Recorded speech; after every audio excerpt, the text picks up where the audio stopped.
Paano mo nga ba mailalarawan ng isang buong bansa sa isang iglap lang? Well, minsan ang kailangan mo lang gawin ay tingnan yung mga balita sa loob ng isang araw. Dito mo makikita yung mga kwentong sabay-sabay nangyayari, yung tunay na pulso ng Pilipinas. Halimbawa, sa isang parte ng bansa, yung lupa mismo parang nagwawala.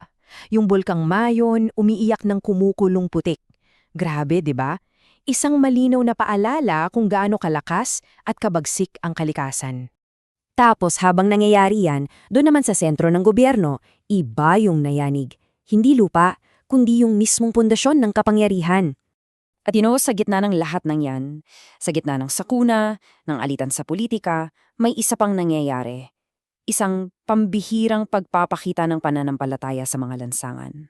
So ayun na nga, 3 headline sa iisang araw lang.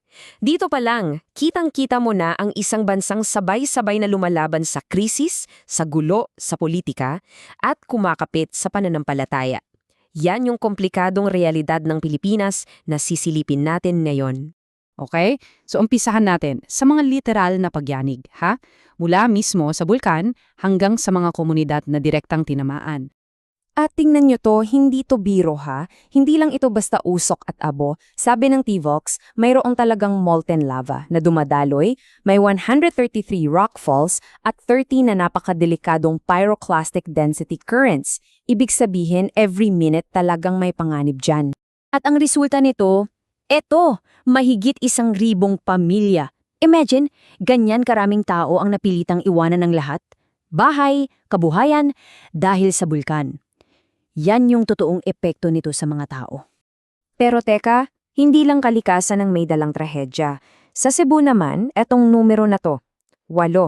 Yan na yung bilang ng mga namatay dahil sa pagguho ng isang landfill. Isang trahedyang gawa ng tao na parang sumasabay pa sa galit ng kalikasan.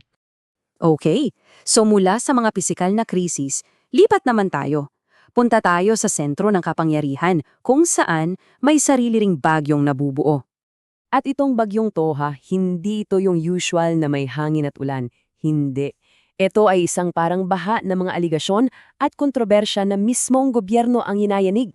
So paano ba tayo napunta rito? Okay, himayin natin, step by step. Step 1, nagsimula ang lahat sa mga alegasyon tungkol sa pondo para sa flood control. Step 2, dahil dyan, 8 opisyal ng DPWH yung nasibak. At step 3, yung gulo umabot na sa pinakatuktok. Diyan na nagsimula yung mga usap-usapan ng impeachment laban sa Pangulo. Para siyang domino effect, diba?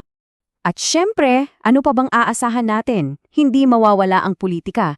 May turuan kung sino ba talaga ang nasa likod ng mga yan, habang ang palasyo ang sabi, handa silang harapin ang anumang reklamo. Alam nyo, yung ganitong ingay sa politika, laging may epekto yan sa ekonomiya. Dito natin makikita yung isa pang parang laban sa pagitan ng panganib at pag-asa para sa kabuhayan nating lahat. So, anong sabi ng Bangko Sentral? Well, medyo maingat sila. Ang sabi, yung paglago ng ekonomiya, modest lang daw. Ibig sabihin, huwag tayong umasa ng biglaang pag-angat. Mas parang mabagal pero sana naman dire-diretso. At isa sa mga posibleng dahilan kung bakit modest lang, ito. Sabi sa isang report, kumpara sa ibang bansa sa Asia, ang Pilipinas daw napakababa ng exposure sa AI or Artificial Intelligence. Basically, medyo napag-iiwanan tayo sa teknolohi na to dahil kulang sa investment. At yan, malaking hamon talaga yan para sa atin. Pero, sa kabila ng lahat ng yan, may good news din. Itong napakalaking numerong to, 170 billion pesos. Yan daw yung posibleng malikom ng Philippine Stock Exchange this year. So ibig sabihin, kahit may mga hamon, may tiwala pa rin yung mga investors sa atin. At ngayon, lipat tayo sa marahil pinakamalakas na contrast sa lahat.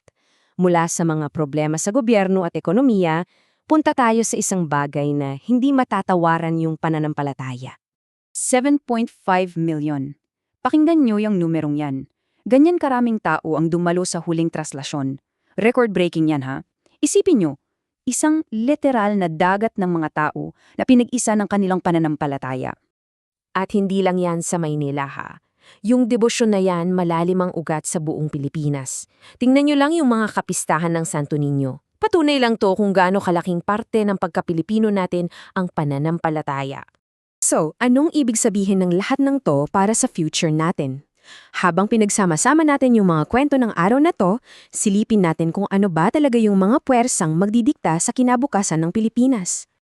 At balik tayo dun sa usapang teknolohiya. Sa karera ng AI, isipin nyo, yung mga kapitbahay nating bansa parang mga rocket na umaarangkada. Tayo naman, tila na pag-iiwanan. Yung gap na yan, isa yan sa mga pinakamalaking factor na kailangan nating harapin. So sa huli, iniiwan tayo ng araw na to na may isang malaking tanong. Sa pagitan ng mga krisis na paulit-ulit nating hinaharap, ng pananampalataya nating hindi natitinag, at ng teknolohiyang sobrang bilis magbago, alin kaya sa mga to ang mas matimbang?